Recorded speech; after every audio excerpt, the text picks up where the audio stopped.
ایمان والوں ادخلوا فی السلم، اسلام میں داخل ہو جاؤ، کافہ پورے مکمل اسلام میں داخل ہو جاؤ، ولا تتبعوا خطوات الشیطان، اور شیطان کے نقش قدم کی اتباع نہ کرو، انہ لکم عدو مبین، کیونکہ شیطان جو ہے وہ تمہارا کھلا دشمن ہے۔ اس آیت کے تفسیر میں علماء مفسرین نے ایک واقعہ لکھا ہے، کہا کہ ایک یہودیوں کے عالم ہے بہت مشہور و معروف، جو بعد میں اسلام لائے اور درجہ صحابیت پر فائز ہوئے، عبداللہ بن سلام رضی اللہ تعالی عنہ، اور ان کے رفقا جو یہودیت سے اسلام کے دامن میں آئے، تو انہوں نے کیا چاہا کہ اسلام کی چیزوں کو بھی فالو کیا، اور وہ جو شریعت موسوی تھی جس کے اندر ہفتے کے دن شکار کرنا حرام تھا، اسی طرح اونٹ کا گوشت کھانا جو ہے وہ ناپسند کرتے تھے، اپنے لیے کراہت جانتے تھے بنی اسرائیل، اسی طریقے سے اور جو شریعت موسوی کے احکامات تھے وہ بھی انہوں نے ساتھ ساتھ چلنا شروع کیے، اور ساتھ ساتھ اسلام کی چیزیں بھی چلنا شروع کی۔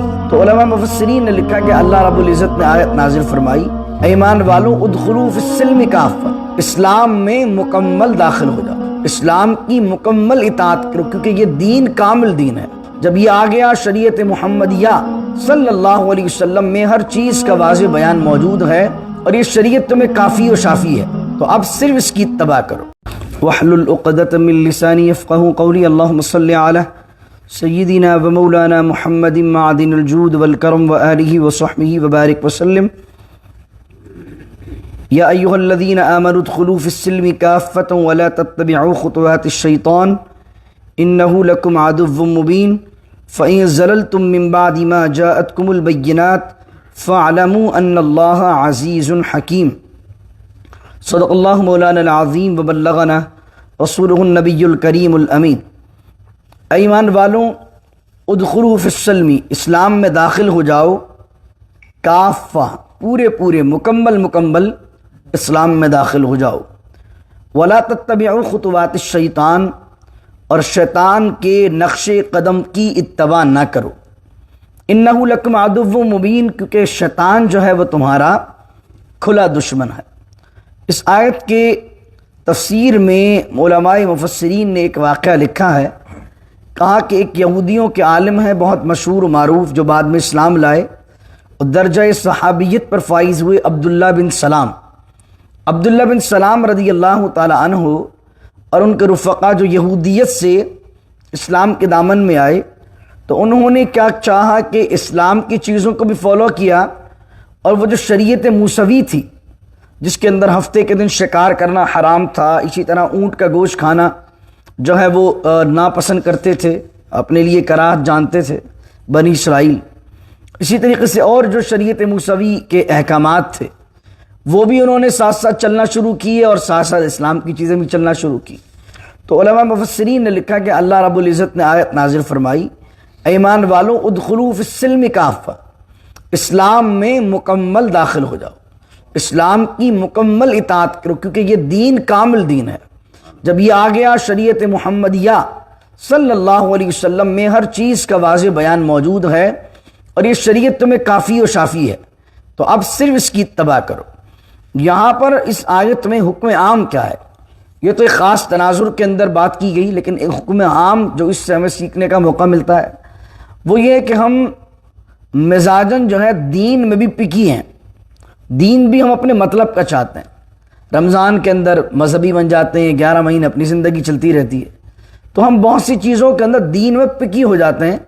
تو ہمیں کیا کرنا چاہیے؟ ادخلوا فی السلم کافہ، شادی ہو، بیاہ ہو، کیسی بھی تقریبات ہو، دین کو فالو کریں۔ بعض اوقات بڑے بڑے مذہبی لوگ ہوتے ہیں، دیندار لوگ ہوتے ہیں، نمازی پرہیزی لوگ ہوتے ہیں، مسجدوں سے وابستہ ہوتے ہیں، لیکن جب ان کے گھروں میں شادیاں آتی ہیں تو وہ پھر سارے خرافات، حلال و حرام کی تمیز بھول جاتے ہیں، اور کہتے ہیں یار بچوں کی شادی ہے، کیا کریں، انجوائے ابھی نہیں کریں گے تو کب کریں گے، اور یہ کام، اور وہ اپنے حرام کو بھی معاذ اللہ ایک جو ہے وہ انجوائمنٹ کا سرٹیفکیٹ دے رہے ہوتے ہیں۔ تو ایسے تمام لوگوں سے یہ کہا جائے گا کہ ادخلوا فی السلم کافہ، اسلام میں مکمل داخل ہو جاؤ۔ تمہاری تجارت، تمہارا رہنا، تمہارا اٹھنا، تمہارا بیٹھنا، تمہاری شادی، تمہاری موت، تمہاری میت، تمہاری زندگی کا ہر کام جو ہے وہ دین اسلام کے تحت ہونا چاہیے۔ اسلام نے جو کہا ہے، اسلام کی جو باؤنڈریز ہیں، اسلام جہاں تک تمہیں اجازت دیتا ہے تمہاری ہر تقریب، تمہاری زندگی کا ہر گوشہ اسی کی تعلیمات کے تحت ہونا چاہیے. اور یہ چیز اسلام، اہل اسلام کو بہت پیارے انداز سے سمجھائی گئی. اور یہ جب چیز مخاطب کیے گئے اس سے بنی اسرائیل، تو وہاں پر کہا افتؤمنون ببعض الکتاب وتکفرون ببعض، بعض آیتوں پر ایمان لاتے ہیں، بعض آیتوں کو کفر کرتے ہیں. ان کا تو یہ بارے میں اس انداز سے کہا گیا. لیکن آج آپ بحیثیت مسلمان دیکھیے کہ ہم دین اسلام کو فالو کرنے میں پکی نہیں ہیں، اپنے اپنے مطلب کی ساری چیزیں لے لیتے ہیں، اور جو سمجھ میں نہیں آتا اس کے اندر اعتراضات اٹھا دیتے ہیں کہ یار یہ مولویوں نے دین کو بڑا مشکل بنا دیا ہے، یہ جو ہے مولویوں نے یہ کر دیا ہے سارا. یعنی اشفاق احمد کا بڑا خوبصورت جملہ تھا، فرمایا جو بندہ دل سے اسلام کو گالی دینا چاہتا ہے لیکن معاشرے کے پریشر کی وجہ سے اسلام کو گالی نہیں دیتا تو وہ مولوی کو گالی دے دیتا ہے. یا آپ ڈائریکٹ اسلام کو گالی دیں گے تو لوگ آپ کے گلے پڑ جائیں گے، تو آپ ڈائریکٹ اسلام کو گالی نہیں دیں گے پھر کیا کریں گے؟ مولوی کو گالی دے دیں گے. کیا یہ مولویوں نے مشکل بنایا؟ حالانکہ مولوی تو وہی بیان کر رہا ہے. حال میں علماء سو کی بات نہیں کر رہا، علماء حق کی بات کر رہا کہ جن کو لوگوں نے خوایا یہ تو مولویوں کا اسلام ہے. ارے مولویوں کا اسلام کیا؟ مولوی وہی بیان کرے گا جو قرآن نے کہا، مولوی وہی بیان کرے گا جو حدیث نے کہا. تو بہت سے لوگوں کو اسلام سمجھ میں نہیں آ رہا ہوتا تو وہ یہ بات کہہ دیتے ہیں ہمیں مولوی سمجھ میں نہیں آ رہا. استغفر اللہ العظیم. تو ایسے لوگوں کو اس آیت سے سبق سیکھنا چاہیے، تعلیم لینا چاہیے کہ اسلام میں مکمل داخل ہو جاؤ، اسلام کے ہر احکام پر عمل کرو، زندگی کے ہر گوشہ رسول اللہ کی سیرت کے اندر اس کے حوالے سے آپ کو ضابطۂ حیات مل جائے گا. قرآن کی آیتیں آپ کو ضابطۂ حیات دیں گی. اور فرمایا وَلَا تَتَّبِعُوا خُطُوَاتِ الشَّيْطَانِ، اسلام میں پورے داخل ہو جاؤ اور کوئی بھی عمل زندگی میں ایسا نہ کرو جو تمہارا شیطانی ہو. پھر آگے فرمایا فَإِن زَلَلْتُمْ مِن بَعْدِ مَا جَاءَتْكُمُ الْبَيِّنَاتُ. زللتم کا معنی ہے پسل جانا. اور اگر تم پسل جاؤ اس بات کے بعد جب تمہارے پاس اللہ کی نشانیاں، بینات کا مطلب واضح کھلی ہوئی نشانیاں، اور اگر اللہ کی واضح نشانیاں آنے کے بعد بھی قرآن آ گیا، رسول کریم صلی اللہ علیہ وسلم آ گئے، اور یہ ساری کائنات عالم اس کی قدرت کے مشاہدات ہیں، عجائبات ہیں، ان تمام واضح نشانیوں کے باوجود بھی اگر تم شیطان کے نقش قدم پر عمل کرتے ہو اور دین خدا سے، راہ ہدایت سے، راہ مستقیم سے تم پسل جاتے ہو، فَعَلَمُوا جان لو ان اللہ عزیز حکیم، اللہ عزیز بھی ہے حکیم بھی ہے. اب عزیز کسے کہتے ہیں؟ اس جملے میں بھی توجہ کیجیے.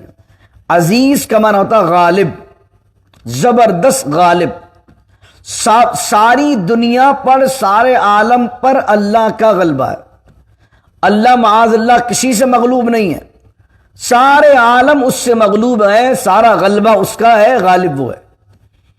تو اس سے مراد یہ ہے کہ اگر تم شیطان کے نقش قدم پر چل رہے ہو تو اس کی سلطنت سے باہر نہیں ہو، اس کے انڈر میں ہی ہو. جب چاہے جیسے چاہے تمہاری پکڑ کر لے. لیکن فرمایا ان اللہ عزیز حکیم، غالب تو ہے وہ، لیکن غالب کے ساتھ کیا ہے؟ حکیم بھی ہے. کوئی کہے کہ یار یہ جو اتنے کافر ہیں یہ تو زندگی بھر نقش قدم پر شیطان کے چلتے ہیں، عذاب کیوں نہیں آ رہا؟ یہ تو اتنے زیادہ غلط کام کر رہے ہیں، عذاب کیوں نہیں آ رہا؟ تو فرمایا وہ غالب تو ہے لیکن حکیم بھی ہے، حکمت والا بھی تو ہے. کہ دنیا اس نے عالم امتحان بنائی ہے، ایک وقت مقررہ ہے، موقع دے گا، چھوٹ دے گا، اس کی حکمتیں پوشیدہ ہیں مومنوں کو جزا دینے میں بھی، اس کی حکمتیں پوشیدہ ہیں کافروں کو سزا دینے میں بھی. تو ان اللہ عزیز الحکیم. آپ یہ دیکھیں حکیم اور عزیز کا کتنا بہترین کمبینیشن ہے. مجھے اپنے دشمن پر غلبہ مل جائے، میں پہلی فرصت میں تلوار نکال کے اس کو مارنا چاہوں، آپ کو غلبہ مل جائے اپنے دشمن پر، آپ اسے مارنا چاہیں، لیکن اللہ عزیز ہے، لیکن اللہ عزیز ہو کر، غالب ہو کر حکیم بھی ہے. پھر بھی رعایت دیتا بندے کو، پھر بھی چھوٹ دیتا بندے کو، غالب بھی ہے. آپ کو پتہ چل رہا ہے آپ کا نافرمان ہے، آپ کا دشمن ہے، آپ کی زمین میں، آپ کے علاقے میں فساد کر رہا ہے، آپ فوراً اس کا کلا کما کرتے ہیں. اللہ تو سارے مکمل اختیارات رکھتا ہے، لیکن وہ عزیز تو ہے لیکن حکیم بھی ہے. اللہ اکبر. پھر آگے بیان فرمایا هل ينظرون الا ان يأتيهم الله في ظلل من الغمام والملائكة وقضي الامر وَإِلَى اللَّهِ تُرْجَعُ الْأُمُورُ۔ اور یہاں پر رکوع نمبر 9 مکمل ہو جائے گا اور الحمدللہ ہمارا دوسرا پارہ نصف مکمل ہو جائے گا الحمدللہ۔ اب یہاں پر فرمایا حل عربی کے اندر کسی سوال کے پوچھنے کے لیے آتا ہے۔ سندھی زبان میں ہمارے یہاں پاکستان میں سندھ میں حل کا مطلب ہوتا ہے چل، ہلو مطلب چلو، لیکن عربی میں حل جو آتا ہے وہ آتا ہے کیا کے معنی میں، واٹ کے معنی میں آتا ہے۔ لیکن جب حل سے بات شروع ہوگی، حل تستطیع، کیا تمہیں طاقت ہے، کیا تمہیں استطاعت ہے، حل تریدو، کیا تم چاہتے ہو، ٹھیک ہے، حل تذهبو، کیا تم جاتے ہو، حل کا مطلب کیا۔ لیکن جب حل کے بعد الا آ جائے تو پھر وہ سوال کا معنی نہیں دیتا، بلکہ الا جب آتا ہے تو وہ یقین کا معنی دیتا ہے۔ جیسے قرآن کریم میں حل جزاء الاحسان الا الاحسان، تو اگر آپ ورڈ ٹو ورڈ ترجمہ کریں گے تو کیا ہوگا، حل جزاء الاحسان، کیا احسان کا بدلہ، الا الاحسان، مگر احسان نہیں ہے۔ لیکن وہاں کیا نہیں ترجمہ کریں گے کیونکہ الا آ گیا، الا آئے گا تو سوالیہ ترجمہ نہیں ہوگا، الا آ جائے گا تو یقینی ترجمہ ہوگا کہ بھائی احسان کا بدلہ احسان ہی ہے۔ یہ عربی میں ترجمہ کرنے کا انداز ہے۔ حل ہوتا الا نہیں ہوتا تو کیا کا ترجمہ ہوتا، لیکن حل کے ساتھ الا آئے گا تو اب یقین کا ترجمہ آئے گا۔ تو یہاں پر بھی دیکھیے حل ینظرون الا، تو اگر ورڈ ٹو ورڈ ترجمہ کریں گے تو ترجمہ ہوگا کیا وہ انتظار کرتے ہیں مگر، الا مانے مگر، جس طرح لا الہ الا اللہ، کوئی معبود نہیں ہے مگر اللہ، اللہ کا معنی ہوتا ہے مگر لیکن کے معنی میں استعمال ہوتا ہے، الا اگر کے معنی میں بھی استعمال ہوتا ہے بعض اوقات۔ تو حل ینظرون الا، وہ انتظار کر رہے ہیں، وہ منتظر ہیں کس چیز کے، کہ ان یأتیہم اللہ فی ظلل من الغمام، کہ اللہ آئے، اس سے مراد کیا ہے، اللہ کا عذاب آئے، کیونکہ اللہ آنے جانے سے، آتا جاتا وہ ہے کہ جس کا ایک وجود ہوتا ہے جسمی فزیکل ایک وجود ہوتا ہے، تو وہ ایک جگہ ہے ایک جگہ نہیں ہے، تو وہ وہاں تھا تو وہاں سے نکلا اور یہاں آیا، تو اس کا مقصد ہے وہ وہاں تھا یہاں نہیں تھا، اس لیے تو وہاں سے آیا، تو اس لیے وہاں سے آیا یہاں گیا۔ یہ جملے جو ہے اللہ کے لیے ہم استعمال نہیں کرتے، یہ اس کی شان الوہیت کے خلاف ہوتے ہیں۔ تو اس سے مراد کیا ہوگا، اللہ کا عذاب آیا۔ دو چیزیں ہوتی ہیں انسان کی طبیعت میں، جو شیطان اس کو آسرا دیتا ہے۔ ایک تو یہ ہے کہ انسان شریعت پر ہی اعتراض کر دے، اپنے مطلب کی شریعت کو پک کر لے اور جو سمجھ میں نہیں آئے اس کو رد کر دے۔ اس کا پہلے رد کر دیا گیا اس سے پچھلی آیت میں کہ اسلام میں پورے داخل ہو جاؤ۔ دوسرا، انسان کو جو شیطان آسرا دیتا ہے وہ یہ دیتا ہے، یار ابھی زندگی میں بہت سارے کام، بچوں کو بزنس سیٹ کروانا ہے، بچیوں کی شادی کرنی ہے، کاروبار سیٹ کرنا ہے، مکان بنانا ہے، یہ جب سارے کام میرے مکمل ہو جائیں گے اس کے بعد ہم اللہ پہ لگ جائیں گے۔ یہ انسان کو شیطان دھوکہ دیتا ہے، اور دھوکہ بھی دینی دیتا ہے۔ یقیناً کوئی کسی کا بھی یہ پلان بتائیں گے، کوئی کہے گا چلو یار عبادت کی نیت تو کی اس نے، مسجد آنے کی نیت تو کر رہا ہے، لیکن شیطان اس کو ایسی پائپ لائن میں ڈالتا ہے کہ جس کا آگے سے جو ہے وہ ڈھکن بند ہے، نکلے گا نہیں وہاں سے وہ، کیونکہ وہ تو انہی چکر میں لگا رہے گا اور موت آ جائے گی اس کے لیے، تو قیامت برپا ہو جائے گی۔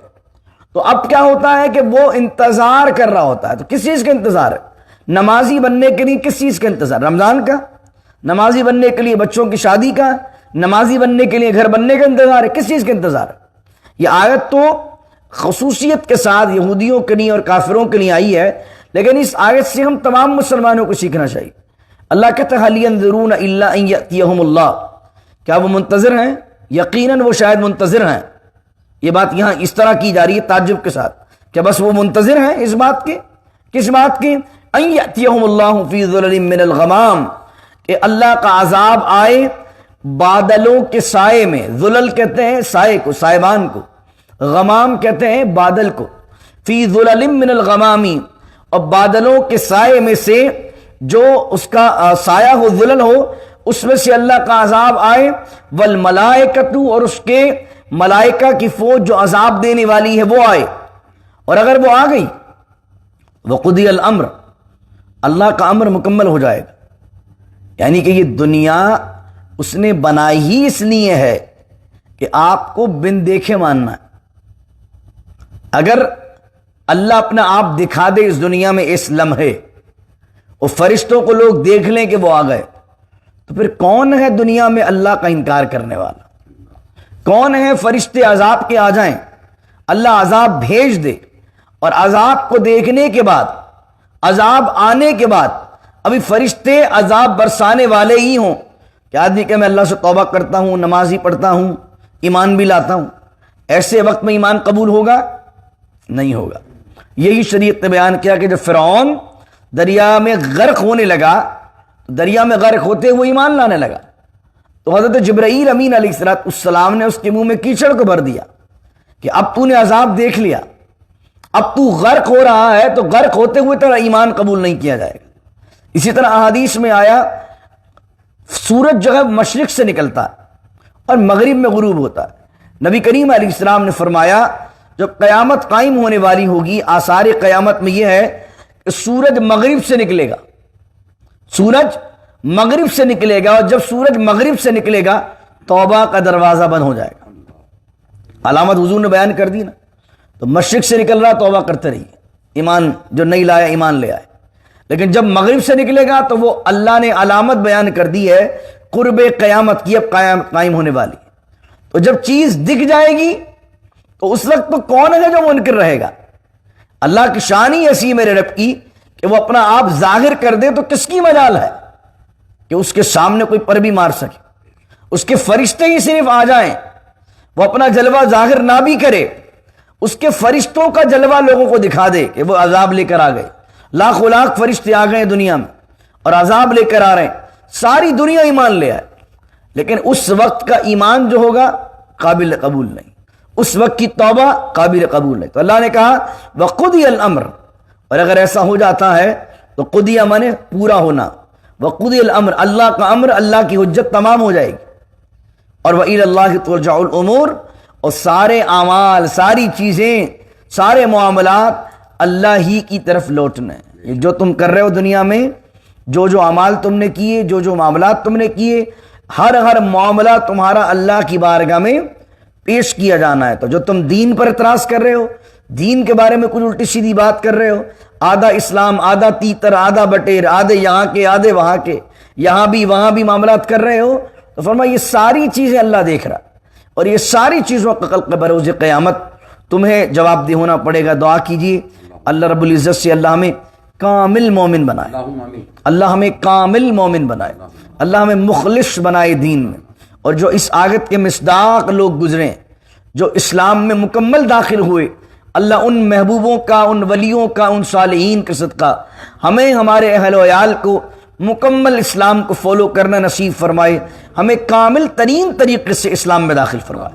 بسم اللہ الرحمن الرحیم، الحمدللہ رب العالمین، والصلاة والسلام علی اشرف الانبیاء والمرسلین، ربنا ظلمنا انفسنا وان لم تغفر لنا وترحمنا لنكونن من الخاسرین، ربنا هب لنا من ازواجنا وذرياتنا قرة اعین واجعلنا للمتقین اماما، ان اللہ وملائکته یصلون علی النبی یا ایها الذین آمنوا صلوا علیہ وسلموا تسلیما، اللهم صل علی سیدنا ومولانا محمد معدن الجود والکرم وآلہ وصحبہ وبارک وسلم، سبحان ربک رب العزة عما یصفون وسلام علی المرسلین والحمد للہ رب العالمین، لا الہ الا اللہ محمد رسول اللہ صلی اللہ علیہ وسلم۔